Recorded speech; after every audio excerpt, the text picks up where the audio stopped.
দক্ষিণে রাখবেন না গণেশের মূর্তি। বিঘ্নহর্তার প্রতিমা রাখার সঠিক দিক কোনটি জেনে নিন। হিন্দু ধর্মে গণেশকে প্রথম পূজ্য দেবতার স্থান প্রদান করা হয়েছে।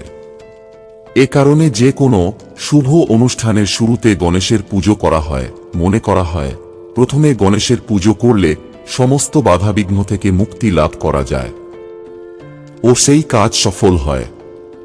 ধর্মীয় ধারণা অনুযায়ী যে পরিবারে গণেশের বাস হয় সেখানে ঋদ্ধি, সিদ্ধি, শুভ ও লাভ বাস করে। গণেশের মূর্তি বা প্রতিমা বাড়িতে রাখার সময় কোন কোন বিষয়ে লক্ষ্য রাখবেন জেনে নিন। ১. বাস্তুশাস্ত্র মতে বাড়িতে ২-এর বেশি গণেশের মূর্তি না রাখাই ভালো। তবে ২-এর বেশি প্রতিমা রাখলে তা যেন একই স্থানে না রাখা হয়। ২. আবার শুঁড় ডান দিকে রয়েছে এমন গণেশ প্রতিমা বাড়িতে রাখবেন না। উল্লেখ্য, ডান দিকে শুঁড় রয়েছে এমন গণেশ প্রতিমার পুজোর বিশেষ নিয়ম প্রচলিত। ৩.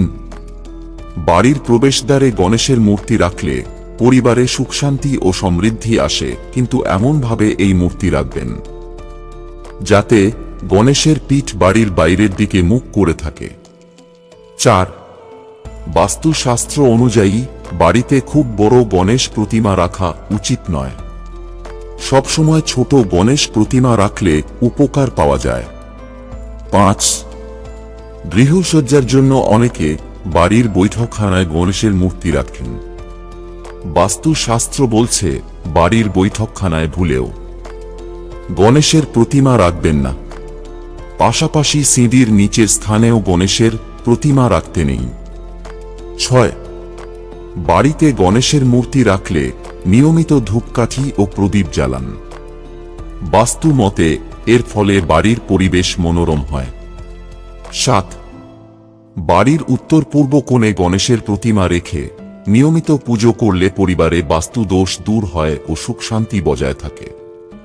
৮. বাড়ির দক্ষিণ দিকে ভুলেও গণেশের মূর্তি রাখবেন না। আবার ঠাকুর ঘরের আশপাশে যাতে ডাস্টবিন, শৌচালয় না থাকে সেদিকে লক্ষ্য রাখুন, তা না হলে নেতিবাচক শক্তির প্রভাব বৃদ্ধি পায়। ৯. ঠাকুর ঘরে প্লাস্টার অফ প্যারিসের তৈরি গণেশের মূর্তি রাখা উচিত নয়। এর পরিবর্তে ধাতু, গোবর বা মাটি দিয়ে তৈরি গণেশের মূর্তি রাখবেন। ১০. বসে আছেন এমন গণেশের মূর্তি বাড়িতে রাখা শুভ। আবার দোকান বা কর্মক্ষেত্রে দাঁড়িয়ে থাকা গণেশের প্রতিমা রাখা শ্রেয়। বন্ধুরা, ভিডিওটি ভালো লাগলে লাইক করুন এবং আমাদের চ্যানেলে নতুন হয়ে থাকলে সাবস্ক্রাইব করুন। ধন্যবাদ। আপনার দিনটি শুভ হোক।